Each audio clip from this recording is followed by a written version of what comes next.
أيا طالب العلم قم لا تنم فإن الزمان أيا طالب العلم قم لا تنم فإن شرور أنفسنا ومن سيئات أعمالنا من يهده الله فلا مضل له ومن يضلل فلا هادي له وأشهد أن لا إله إلا الله وحده لا شريك له وأشهد أن محمدا عبده ورسوله يا أيها الذين آمنوا اتقوا الله حق تقاته ولا تموتن إلا وأنتم مسلمون يا أيها الناس اتقوا ربكم الذي خلقكم من نفس واحدة وخلق منها زوجها وبث منهما رجالا كثيرا ونساء واتقوا الله الذي تساءلون به والأرحام إن الله كان عليكم رقيبا يا أيها الذين آمنوا اتقوا الله وقولوا قولا سديدا يصلح لكم أعمالكم ويغفر لكم ذنوبكم ومن يطع الله ورسوله فقد فاز فوزا عظيما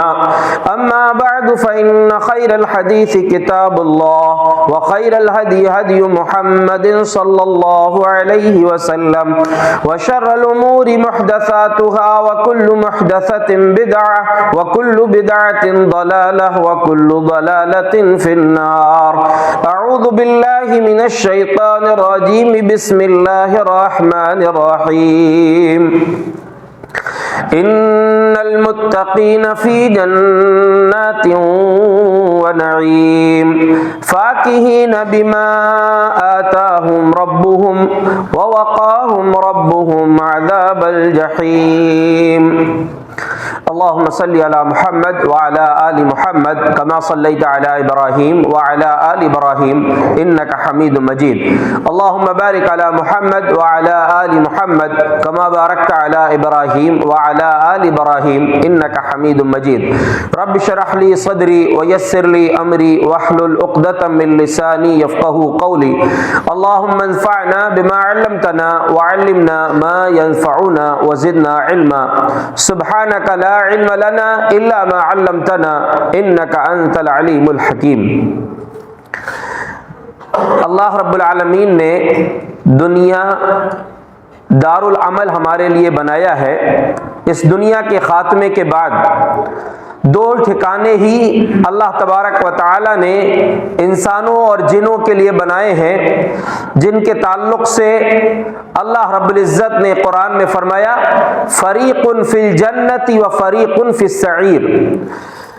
ایک گروہ جنت میں ہوگا اور ایک گروہ جہنم میں ہوگا، یعنی آخری فیصلہ جو ہوگا، اس لیے کہ کچھ لوگ گناہوں کی بنیاد پر جہنم میں ڈال دیے جائیں گے، بعد میں سزا کاٹ کے ان کو پھر سے جنت میں داخلے کی اجازت ملے گی۔ کچھ لوگ ایسے ہوں گے جن کی نیکیاں اور برائیاں دونوں برابر ہوں گی، تو جنت و جہنم کے بیچ کی جو دیوار ہے اعراف جس کا نام ہے، کچھ دن یا کچھ وقت جتنا اللہ چاہے گا اس دیوار پر ان کو رکھا جائے گا، بالآخر اللہ کے فضل سے ان کو بھی جنت کا داخلہ مل جائے گا۔ فائنل جو معاملہ ہوگا، آخری فیصلہ جو ہوگا کہ ایک گروہ جنت میں اور ایک گروہ جہنم میں ہوگا۔ جنت میں جانے والوں کی اللہ رب العالمین جو مہمان نوازی فرمائے گا، قرآن اگر آپ پڑھ کر دیکھیں تو بہت ساری جگہوں پر جنتیوں کے لیے جو اللہ نے جنت کی نعمتیں رکھا ہے ایک جھلک اس کی دکھلائی ہے۔ دوسری طرف جہنم میں جانے والے لوگ کس طرح عذاب میں مبتلا ہوں گے، کیسی پریشانیاں اور سزائیں ان کے لیے ہوں گی، اس کا تذکرہ اللہ رب العالمین نے قرآن میں کیا ہے۔ ہم نے سورہ طور کی جو دو آیتیں بھی آپ کے سامنے پڑھی ہے، ان آیات میں اللہ تبارک و تعالی نے اہل جنت کا تذکرہ کیا ہے، اور ان آیات کے بعد کافی آیات میں اللہ تبارک و تعالی نے جنت کی نعمتوں کا ذکر کیا ہے، لیکن ان نعمتوں کے بیچ میں خاص طور سے دو چیزیں ہیں جو آج کے خطبہ جمعہ میں آپ کے سامنے رکھنا چاہتا ہوں۔ اللہ رب العالمین نے ابتدا یہاں سے کی ہے، ان المتقین فی جنات و نعیم،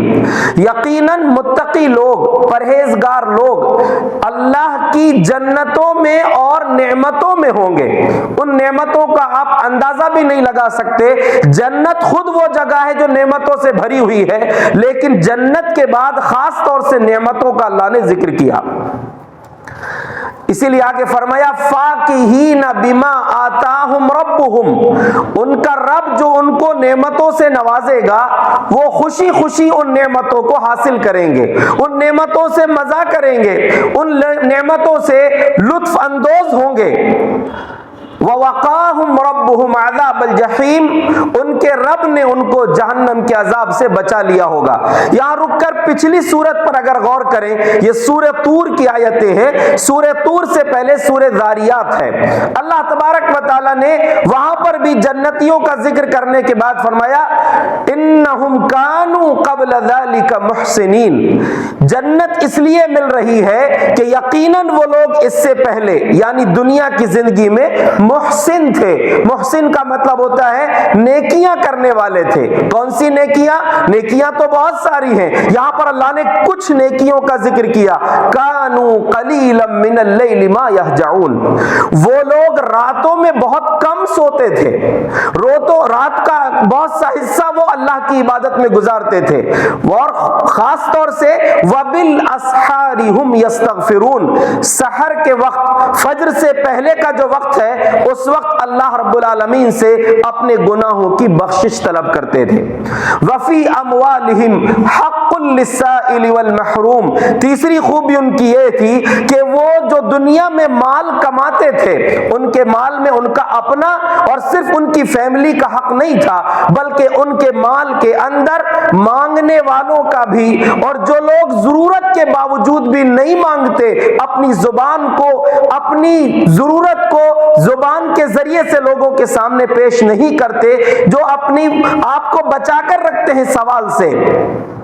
ان کی خودداری زبان کھولنے سے روکتی ہے، ایسے لوگوں کا بھی حق ان لوگوں کے مال میں موجود تھا۔ تو یہ محسنین یعنی جنت جن محسنین کو مل رہی ہے، اللہ نے کہا کہ دنیا میں ان کی خوبی یہ تھی، راتوں کی ان کی عبادت میں ایک بڑا حصہ رات کا لگتا تھا، دوسری چیز خاص طور سے رات کا آخری حصہ اپنے گناہوں کی بخشش مانگتے تھے، اور تیسری خوبی یہ تھی کہ جو کچھ مال اللہ نے دیا ہے اس میں سے وہ مانگنے والوں کو بھی اور نہیں مانگنے والوں کو بھی دیتے تھے، ان کا حصہ باقاعدہ ان کے مال میں تھا۔ اب آئیے پھر سے انہی آیات کی طرف، اللہ تبارک و تعالیٰ نے آگے جنت کی نعمتوں کا ذکر کیا ہے، اور جنت کی نعمتوں کا ذکر کرنے کے 2-3 آیت میں ذکر کرنے کے بعد خاص طور سے جو بات میں آپ کے سامنے رکھنا چاہتا ہوں، اللہ نے فرمایا والذین آمنوا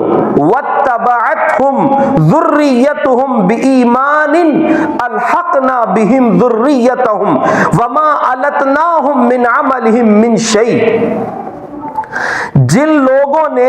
ایمان والی زندگی گزاری اور ایمان کے بعد ان کے پاس نیکیاں تھیں، اب وہ جنت کے مستحق بن گئے۔ جنت کے مستحق یہ تو بن گئے، لیکن وَاتَّبَعَتْهُمْ ذُرِّيَّتُهُمْ بِإِيمَانٍ، ان کی نسلوں میں سے، ان کی اولاد میں سے جو ان کی اولاد تھی وہ تھوڑے سے ایمان کی بنیاد پر، ایمان کے کمتر درجے کی بنیاد پر ہم ان کو ان کے ماں باپ سے، ان کے آبا و اجداد سے ملا دیں گے۔ یہاں پر اصل میں ہم کو غور کرنا ہے کہ اللہ تبارک و تعالیٰ ان کو جنت کا داخلہ دے گا، جنت کی نعمتوں سے نوازے گا، اور جنت کی نعمت دنیا میں سوچئے ایک باپ ہو، اس کی خواہش یہ ہوتی ہے جو اپنے بچوں سے، اپنے اہل و عیال سے محبت کرتا ہے، اس کی کی خواہش یہ ہوتی ہے کہ میں اچھی چیز اپنی فیملی کے ساتھ مل کر اس کو استعمال کروں. جو کھانے پینے کی چیزیں ہیں گھر میں سب لوگ جس وقت جمع رہتے ہیں اس وقت اچھا کھانا گھر میں بنایا جاتا ہے. اپنے ساتھ ساتھ اپنے اہل و عیال کو وہ نعمتوں سے نعمتیں دینا چاہتا ہے جو کچھ اس کی حیثیت کے مطابق ہے. یہی فکر ہر مومن کو اس اعتبار سے کرنا ہے کہ اس کی اولاد صاحب ایمان ہو, اس کی اولاد کا ایمان سلامت رہے, تاکہ قیامت کے دن جب وہ خود جنت کا مستحق بنے تو اس کے ساتھ اس کی اولاد بھی جنت میں چلی جائے. اور خاص بات اللہ نے یہ فرمایا وما التناہم من عملہم من شیء, ہم ان کی نیکیوں میں سے کچھ بھی کم نہیں کریں گے. کیا مطلب؟ باپ اگر اونچے مقام پر ہے لیکن جو لفظ ہے اصل میں بے ایمان نکرہ عربی گرامر کے اعتبار سے, اس سے مفسرین نے بات کہی ہے کہ ادنا درجے کا باپ کا ایمان اچھے اونچے درجے کا تھا, اس کی نیکیاں بہت تھی, اس کا مقام بہت اونچا جنت میں بن گیا, لیکن اولاد کا ایمان اگر ادنا درجے کا تھا اس لائق نہیں ہے کہ باپ کے درجے تک پہنچے. لیکن اللہ فرماتا ہے ہم ان کے عمل میں کمی نہیں کریں گے کہ باپ اور بیٹے کو ایک جگہ جمع کریں گے, لیکن ایسا نہیں ہوگا کہ باپ کا درجہ کم کر دیں, بلکہ بیٹے یعنی اولاد, بیٹا بیٹی سب اس میں ہو سکتے ہیں, اولاد کا درجہ بڑھا کر ہم ان کو ماں باپ کے ساتھ کر دیں گے. یہ اللہ کی طرف سے خاص نعمت. جو پیغام اصل میں دینا ہے کہ مفسرین نے جو بات کہی ہے کہ کم سے کم درجے کا ایمان بھی اگر سلامت ہوگا تو ان کو جنت کا داخلہ مل جائے گا, اور داخلہ ہی نہیں ملے گا بلکہ ماں باپ کے ساتھ ان کو رکھا جائے گا. غور کرنے کی بات یہ ہے کیا ہماری آنے والی نسلوں کا ایمان سلامت ہے؟ کیا ہم اس لائق ہیں کہ اپنے بچوں کے ایمان کی فکر کر رہے ہیں؟ کئی واقعات آپ کے نظروں سے گزرتے ہیں. 2-3 دن پہلے اصل میں ایک واقعہ واٹس ایپ کے ذریعے ممکن ہے آپ نے بھی دیکھا ہوگا, راجستھان کا ایک واقعہ ہے. کسی کالج کے پیچھے کا وہ سی سی ٹی وی کیمرے کا نکالا ہوا ویڈیو ہے, اور ویڈیو ڈالنے والے نے نیچے تفصیل لکھا ہے کہ ایک مسلم لڑکی جو کسی غیر مسلم لڑکے کی محبت میں گرفتار ہو گئی, اس کے ساتھ وہ اس کا معاملہ طے ہوا, تقریباً 2 سال تک وہ اس کا استعمال کرتے رہا, اور اس کے بعد جب وہ پریگننٹ ہو گئی تو علاج کے نام پر جب اس نے نکاح کرنے کی بات کہی, شادی کرنے کی بات کہی, تو علاج کے نام پر اس کو بلوایا, اور وہ ویڈیو میں جو دکھا ہے دیکھنے کی طبیعت نہیں ہوتی, لیکن اللہ سے دعا کرتے ہوئے کہ اللہ ہماری نسلوں کی حفاظت فرما. اس دعا کے ساتھ میں نے بڑی ہمت کر کے وہ ویڈیو کو دیکھا ہے کہ وہ 2 لڑکے اس کے ساتھ وہاں موجود ہیں, اور تیسرا ایک لمبی ننگی تلوار لے کر کھڑا ہوا ہے. بہت کوشش کی ہے اس نے اپنے آپ کو بچانے کی, چھوٹ کر بھاگنے کی, لیکن بالآخر اس نے ایک نے کاندھے میں ٹانگ کر اس کو پھر کہاں لے گئے. نیچے یہ لکھا ہوا یہ ہے کہ ان لوگوں نے, اس تینوں نے مل کر اس کی عزت بھی لوٹا, اور اس کے بعد پھر اس کو قتل کر کے ننگی لاش اس کی جو ہے کالج کے پیچھے پھینک دیا. یہ ہمارے لیے عبرتناک واقعہ ہے, اور یہ تو صرف ایک واقعہ ہے, ایسے کئی واقعات جو آپ سنتے رہتے ہیں سماج میں ہو رہے ہیں. اب آپ کو سوچنے کی بات یہ ہے اس لڑکی کی عزت بھی گئی, ماں باپ کی عزت بھی گئی, لڑکی کا ایمان بھی گیا, اور اب سوچئے اگر بالفرض اس کے ماں باپ جنت کے مستحق بن بھی جائیں تو یہ لڑکی اب اس کا ایمان ختم ہو چکا, کفر کی حالت میں وہ دنیا سے چلی گئی. اس کے تعلقات ویسے تھے ناجائز تعلقات ہیں, اور اسی بنیاد پر آپ کتنی لڑکیاں آپ دیکھ رہے ہیں کہ مرتد ہو جاتی ہیں. اب آپ قریب آئیے, کچھ دن پہلے اسی ہماری جامع مسجد کے پیچھے کا واقعہ مجھے کسی نے بتایا, مجھے بتانے والے کا نام میں آپ سے نہیں کہہ رہا ہوں, اور نہ بتانے والے نے مجھے پہچان بتائی ہے. میں پوچھا کہ اگر کوئی پہچان ہو تو تاکہ گھر والوں تک خبر کی جائے. رات کے 3 بجے مسجد کے پیچھے کچھ لڑکیاں, نئی عمر کی لڑکیاں 14-15 سال کی, یعنی ایک جو دیکھا ہے دیکھنے والے نے اس نے ایک اندازہ بتایا, چہرہ نہیں پہچان سکا. 3 بجے رات کو اندھیرے میں جو لڑکیاں جو ہے دوسرے لڑکوں سے ملاقات, یعنی لڑکوں سے ملاقات کر رہی ہیں, رات کے 3 بجے. کہاں ہے وہ ماں باپ جو اپنی اولاد کو اس طرح چھوڑے ہوئے ہیں, آزاد چھوڑے ہوئے ہیں؟ اب یہاں رک کر حدیث سنیے آپ. صحیح بخاری کی مشہور ترین روایت ہے جس کو امام بخاری رحمت اللہ علیہ نے کئی جگہ پر ذکر کیا ہے.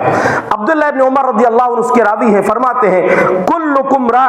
وکلکم مسئول عن رعیتہ, تم میں سے ہر شخص ذمہ دار ہے اور اس سے اس کی ذمہ داری کے بارے میں سوال ہوگا. پہلا سوال، پہلی ذمہ داری، الامام راعن وہو مسئول عن رعیتہ. امام سے مراد ہر وہ شخص جو ذمہ دار ہے، چاہے مسجد کا امام ہو، مسجد کا ذمہ دار ہو، گھر کا بڑا ہو، قوم کا بڑا ہو، جو بھی ہے. ابھی اس میں جو قوم کا بڑا، مسجد کا امام، مسلمانوں کا ذمہ دار، وقت کا جو ذمہ دار ہے وہ اس میں شامل ہے. وہ ذمہ دار ہے اور اس سے اس کی ذمہ داری کے بارے میں پوچھا جائے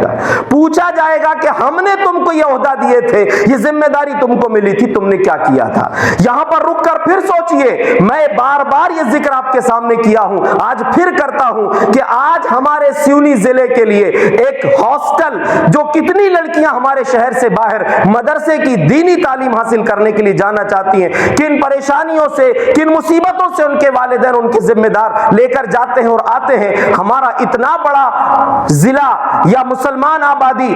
اور اپنے آپ کو اہل حدیث ہم کہہ رہے ہیں، ہم کتاب و سنت کی بات کرتے ہیں، لیکن ہمارے پاس اب تک کیوں نہیں ہاسٹل کا انتظام ہوا؟ اگر اس طرح کے واقعات پیش آتے ہیں تو کیا اس کی ذمہ داری کہیں نہ کہیں، اگر حالات ایسے نہیں ہو رہے، سدھر نہیں رہے، یا دینی تعلیم صحیح معنوں میں انتظام نہیں، تو اس کی ذمہ داری کیا ہم پر نہیں آتی؟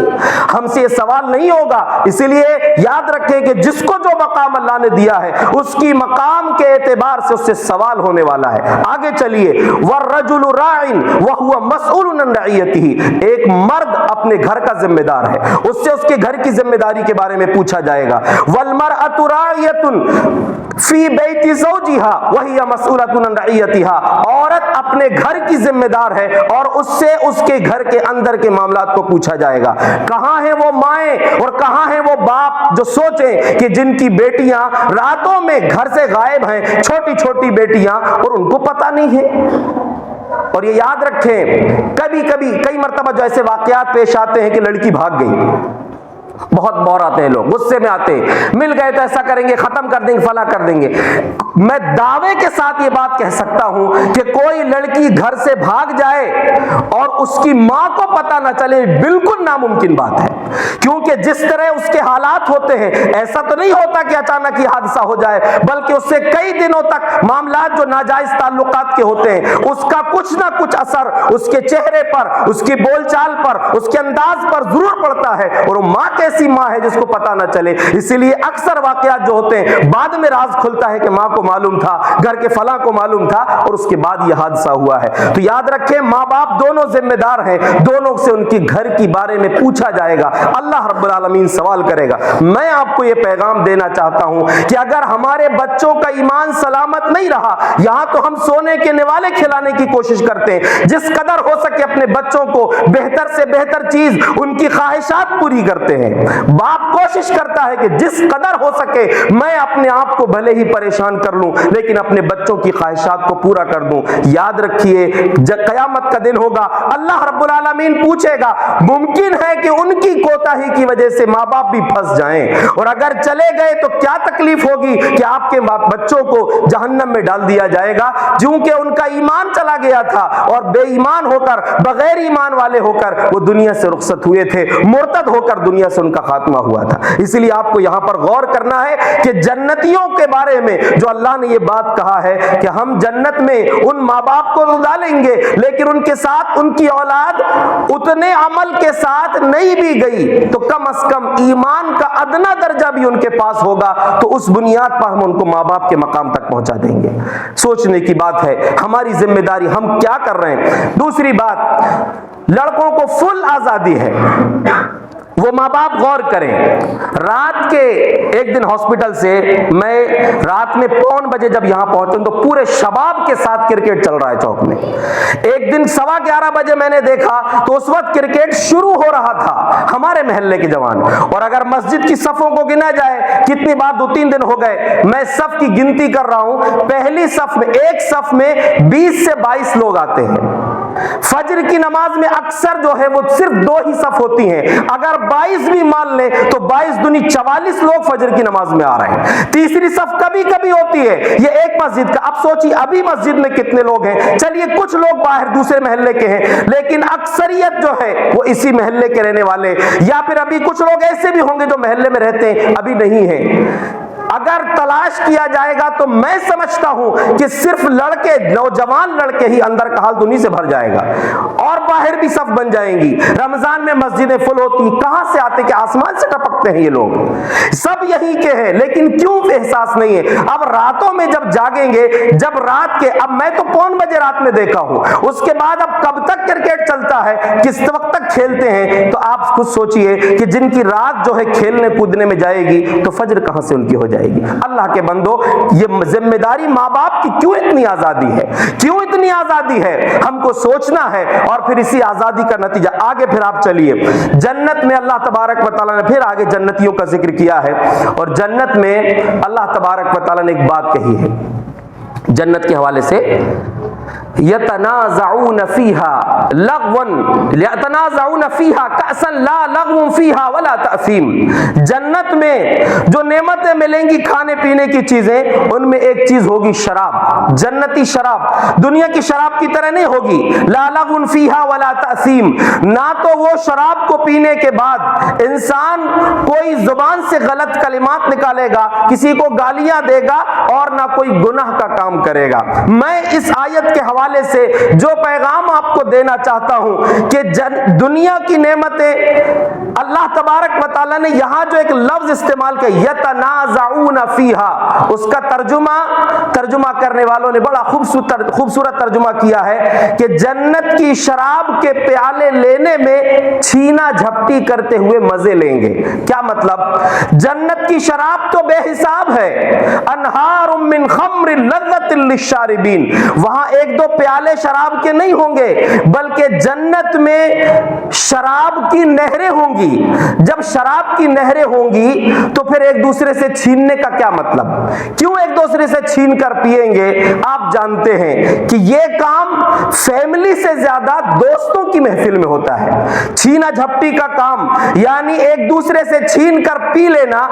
ہے اپنے پاس، لیکن چھین کر پینے کا مزہ کچھ اور ہوتا ہے، وہ دوستی یاری میں ہوتا ہے۔ اب جو یاد رکھیے، جو پیغام میں آپ کو دینا چاہتا ہوں، دوستی کی بنیاد پر ایک تو ماں باپ کی لاپرواہی، جبکہ اس قدر فکر ہونا چاہیے کہ قیامت کے دن اللہ سوال کرے گا ماں باپ سے۔ دوسری چیز یہ ہے کہ جنت میں ماں باپ کے ساتھ ان کے وہ بچے بھی جائیں گے جو ہلکے سے ادنا درجے کے ایمان کے ساتھ وہ دنیا سے گئے ہوں گے، تو چاہے ان کی نیکیاں کم تھی، ایمان بہت کمزور تھا، ایمان تو تھا، توحید ان کے پاس تھی لیکن بہت نیکیاں نہیں تھی، اللہ ان کے ماں باپ کے ساتھ ان کو ملا دے گا۔ اب یہاں پر سوچئے کہ ایک تو ماں باپ کی لاپرواہی کی وجہ سے گمراہیاں ہیں، اور یہ یاد رکھیں چاہے شہوت کے گناہ ہو، شہوت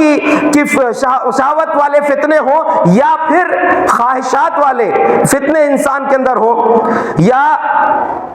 شبہات والے فتنے انسان کے اندر ہو۔ کیا مطلب؟ شہوت اور شبہات کا مطلب کیا ہے؟ شہوت مطلب انسان گناہ والے فتنوں میں چلے جائے، زنا والے راستے پر چلے جائے، بے حیائی والے راستے پر چلے جائے، اور شبہات کا مطلب ہے اس کی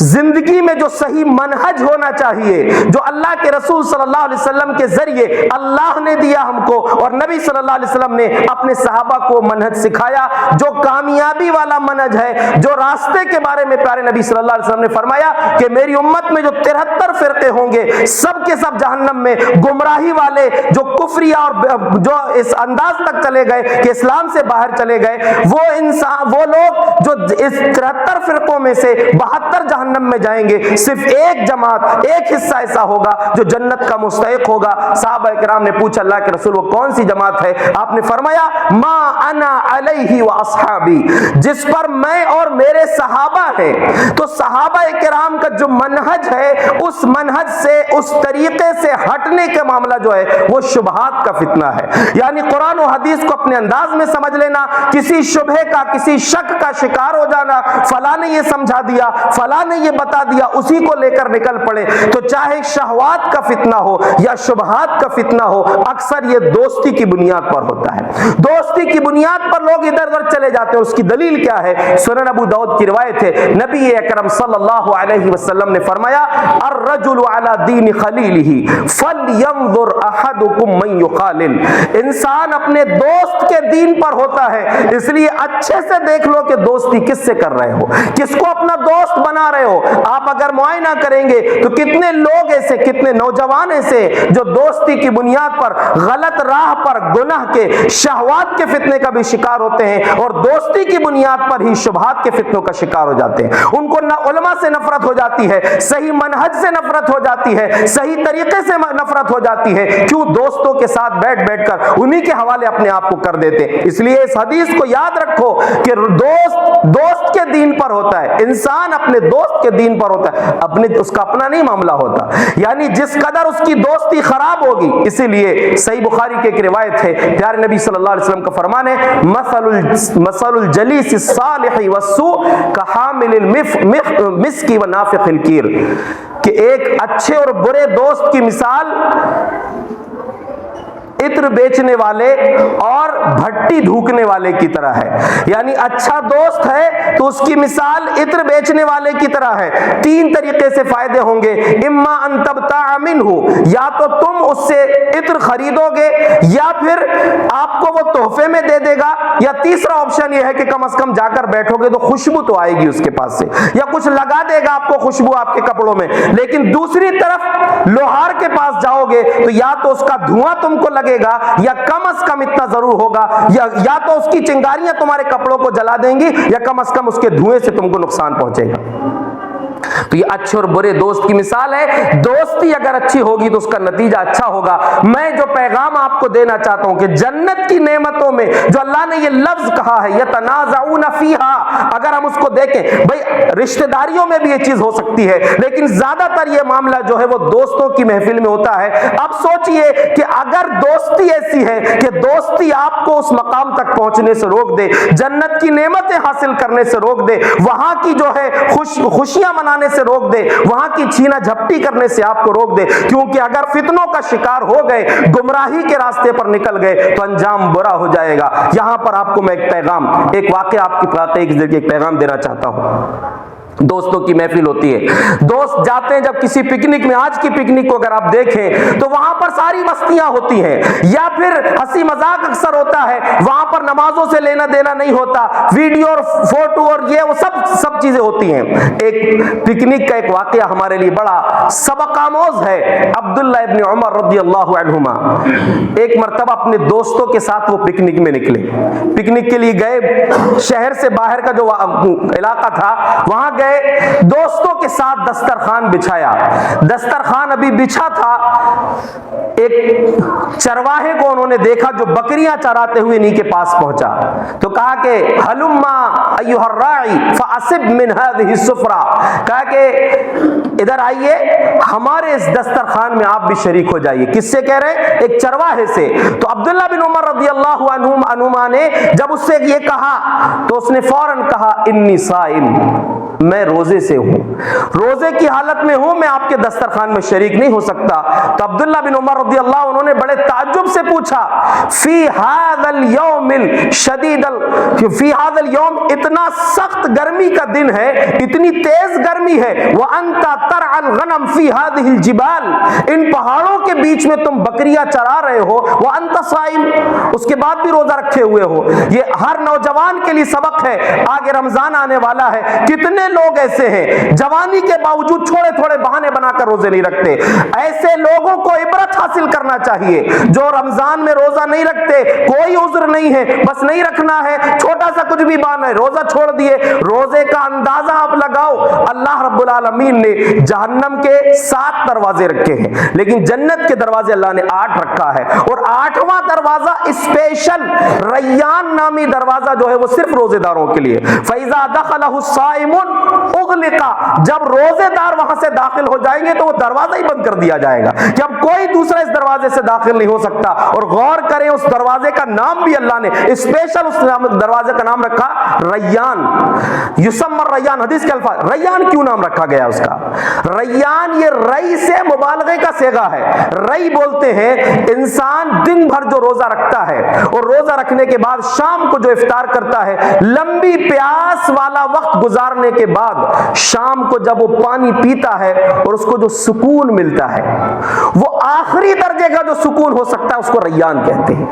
اسی پر اللہ رب العالمین اس جنت کے دروازے کا نام ریان میدان رکھا ہے. تو عبرت حاصل کریں وہ نوجوان جو اب تک چھوڑے تھے اور آج توبہ کر کے جائیں کہ انشاءاللہ زندگی میں کبھی بھی روزہ نہیں چھوڑیں گے. کوئی بیمار ہے, کوئی مسافر ہے, بیمار ہے چھوڑ دے, اچھا ہو جانے کے بعد رکھ لے, یا مسافر ہے بعد میں اس کی قضا کر لے, لیکن اگر آپ صحت مند ہیں اور گھر میں ہیں تو بالکل روزہ نہ چھوڑیں. اور روزے کے بارے میں نبی صلی اللہ علیہ وسلم کا فرمان ہے, اللہ فرماتا ہے کہ روزے کا بدلہ میں ہی دوں گا. بندہ میرے لیے روزہ رکھتا ہوں, میں جتنا چاہوں گا بدلہ دوں گا. ساری نیکیوں کی اللہ نے حد رکھا ہے, روزے کی حد اللہ تبارک و تعالی نہیں رکھا. تو عبداللہ بن عمر رضی اللہ عنہ تعجب سے پوچھا, ایک تو گرمی ہے, دوسرا بکریاں چرا رہے ہو, بکریاں ویسی بہت پریشان کرتی ہیں, تیسرا یہ پہاڑوں کے بیچ کی گرمی, یعنی گرمی اور پھر پہاڑوں کے بیچ میں پتھریلی پہاڑیاں رہتی ہیں وہاں زیادہ تر. تو کہا کہ کتنا خوبصورت جواب دیا ہے اس نے, انی ابادر لایامی الخالیہ, میں اپنے ان خالی دنوں میں محنت کر کے آخرت کی تیاری کرنا چاہتا ہوں. اللہ اکبر. نفل روزہ وہ بندہ رکھا ہوا ہے, بکریاں چرا رہا ہے. تو عبداللہ بن عمر رضی اللہ عنہ نے سوچا کہ اس کے تقوی اور اس کی ایمانداری کا امتحان لیا جائے. تو کہا کہ تمہاری ایک بکری ہم کو دے دو, ہم تم سے ایک بکری خرید لیتے ہیں, ہم بکری خرید کر قیمت بھی دے دیں گے, وَنُعْطِيكَ لَحْمًا تُفْطِرُ بِهِ, اور تم کو تھوڑا سا گوشت بھی دے دیں گے تاکہ تم اس سے افطار کر لو. تو فوراً کہا کہ بکریاں میری نہیں ہے جناب, بکریاں میرے مالک کی ہیں. تو عبداللہ بن عمر رضی اللہ عنہ نے دوسرا امتحان اس سے لیا, کہا کہ اپنے مالک سے کہہ دینا اکلہ الذئب, ایک بکری کو بھیڑیے نے کھا گیا. تو حدیث کے اس کے راوی بیان کرتے ہیں, اس واقعے کو بیان کرنے والے, فتبعد عنہ, وہ چرواہا عبداللہ بن عمر سے دور ہٹ گیا. کہا کہ فَأَيْنَ اللَّهُ, اگر یہ بول رہے ہو کہ میں اپنے مالک سے کہہ دوں گا کہ ایک بکری بھیڑیے نے کھا گیا, تو مالک کو تو جھوٹ بول دوں گا, اللہ کو کیا جواب دوں گا, اللہ سے کیا بولوں گا. اور یہ بولتے بولتے وہاں سے وہ چلا گیا, رکا بھی نہیں وہاں. یعنی اس کو تو یہ نہیں معلوم کہ یہ امتحان لے رہے ہیں, لیکن اس نے یہ پیغام دیا ہے کہ جہاں سے بدبو آ رہی ہے گناہ کی, جہاں سے بے ایمانی کا سبق مل رہا ہے, اس سے دور ہو جاؤ. اس نوجوان نے جملہ کہتے ہی وہاں سے نکل گیا کہ فَأَيْنَ اللَّهُ, اگر یہ بات بول رہے ہو تو اللہ کہاں ہے پھر.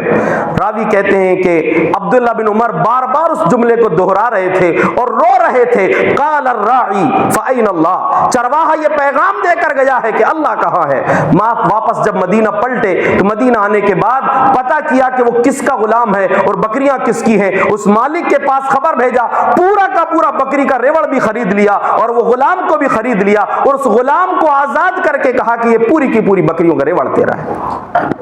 اس کی چھوٹی سی ایمانداری کے نتیجے میں اس کو کیا مل گیا. میں آپ کو پیغام دینا چاہتا ہوں کہ دوستوں کی محفل ہے, اس کی حفاظت کرو, اور اگر غلط دوست ہیں تو آج چھوڑ دو. دوستوں کی بنیاد پر شہوات کے فتنے بھی ہو رہے ہیں, شبہات کے فتنے بھی ہو رہے ہیں. گزشتہ جمعہ چھوٹی مسجد میں نے اس فتنے کا تذکرہ کیا تھا جو آج سماج میں بڑھتا جا رہا ہے. بے حیائی جو اس درجے کا پہنچ چکی ہے. اب تک زنا کے بارے میں بولنا پڑتا تھا, ناجائز تعلقات لڑکا لڑکی کے, لیکن اب خبریں مل رہی ہیں کہ لڑکے لڑکے ہی اپنا جوڑا بنا لیے, لڑکے لڑکے آپس میں وہ کام کر رہے ہیں جو اللہ رب العالمین نے قرآن میں جس کا تذکرہ کیا لوط علیہ السلام کی قوم کے حوالے سے, کہ لوط علیہ السلام نے اپنی قوم سے کہا تھا کہ انکم لتأتون الفاحشۃ ما سبقکم بها من احد من العالمین. اے لوگوں, اے میری قوم کے لوگوں, کتنے بدبخت ہو, بد نصیب ہو کہ ایسی بے حیائی کا کام کرتے ہو کہ تم سے پہلے یہ کام کسی نے بھی دنیا میں نہیں کیا. سب سے پہلے قوم لوط نے یہ کام کیا تھا, اور اتنے بدمست ہو گئے تھے کہ فرشتے جو انسانی شکل میں آئے تھے ان کے پیچھے بھی وہ غلط نیت سے دوڑنے والے تھے. اللہ تبارک و تعالی نے تسلی دیا لوط علیہ السلام کو فرشتوں کے ذریعے. فرشتوں نے کہا کہ ڈرو مت, یہ ہمارے تو چھوڑو, آپ کے بھی پاس نہیں آ سکتے. تو یہ برائی جو ہے, یہ لوط علیہ السلام کی قوم کی برائی, جس کے بارے میں اللہ کے نبی صلی اللہ علیہ وسلم نے فرمایا کہ اذا رأيتم من يعمل عمل قوم لوط, جب تم کسی لڑکے کو, کوئی دو مردوں کو, دو لڑکوں کو یہ کام کرتے ہوئے دیکھ لو تو فاعل کو بھی دیکھیے, زنا میں جو حد ہے وہ یہ ہے کہ اگر شادی شدہ نہیں ہے تو ان کو کوڑے مارے جائیں گے, شادی شدہ ہیں تو ان کو رجم کیا جائے گا. لیکن یہ جرم کے بارے میں نبی صلی اللہ علیہ وسلم کا فائنل فیصلہ یہ ہے کہ اگر کوئی بھی دو لڑکے یہ عمل کرتے ہوئے ملتے ہیں تو فاعل کو بھی مار دو, مفعول کو بھی مار دو, دونوں کو قتل قتل کرنا پڑے گا، اس میں نکاح وکاح کی شرط نہیں ہے۔ تو آپ دیکھیں یہ خطرناک جرم ہے، لیکن یہ جرم پھیلتا جا رہا ہے، اور افسوس کی بات تو یہ ہے کہ شادی شدہ لوگ بھی اس جرم میں مبتلا ہیں، جن کے گھر برباد ہو رہے ہیں، اور شادی کے باوجود بھی ایسے لوگ، ایسے آپ تو سوشل میڈیا میں دیکھتا ہوں، میں تو یہ دیکھا تو نہیں ہوں، سنا ہوں کہ یہ سب چیزیں آج جو ہے یوٹیوب میں بھی اور سوشل میڈیا میں بھی یہ نظر آ رہی ہیں۔ یہ لعنت ہے بہت بری، اور کہیں نہ کہیں اس میں ذمہ دار ان کے ماں باپ بھی ہیں۔ آخری بات یہ کہوں گا کہ دوستیاں دیکھ کر کرو، یہ دوستی ہی دوستی میں جو ہے یہ کہیں کہ کہیں معاملہ ہو رہا ہے، اور ماں باپ جو ایسے لڑکوں کی شادیاں نہیں کر رہے ہیں، عمریں ہو چکی 30 سال 35 سال ہو گئی، شادیاں نہیں ہو رہی ہیں، جب جائز طریقے سے بھوک نہیں مٹے گی، یاد رکھیں جیسے پیٹ کی بھوک ہے ویسے شرمگاہ کی بھی بھوک ہے، اور اللہ نے وہ فطرت میں رکھا ہے، اگر جائز طریقے سے ان کی خواہش پوری نہیں کرنے کا راستہ دو گے تو یقیناً وہ ناجائز راستوں پر نکلیں گے۔ اور نوجوانوں سے بھی کہوں گا کہ کچھ اپنے وقت کا صحیح استعمال کرو، کچھ کماؤ، جس عمر میں تمہیں اپنے ماں باپ کو کما کر دینا تھا آج خرچے کا بھی پیسہ تم کو ابا سے لینا پڑ رہا ہے، اور موبائل کا ریچارج بھی ابا کے پیسوں میں کرا رہے ہو، گٹکا کھا رہے ہو باپ کی کمائی میں، کب تک اپنے آپ کو برباد کرو گے؟ کچھ اپنے آپ کو کسی قابل بناؤ تاکہ بول تو سکو، یا ماں باپ کو لگے کہ ہاں بھی، کیونکہ آج رواج بن چکا، بیٹا جب پیروں میں کھڑا ہوگا کچھ کمائے گا جب اس کو نکاح کر کے دیں گے۔ اللہ کے بندو اس پر غور کرو، یہ پیغام جو میں نے آپ کے سامنے رکھا ہے اس پر ہمیں غور کرنے کی ضرورت ہے۔ آخری بات یہ ہے کہ جنتیوں کا تذکرہ کرتے ہوئے اللہ نے ایک بات کہا ہے کہ اللہ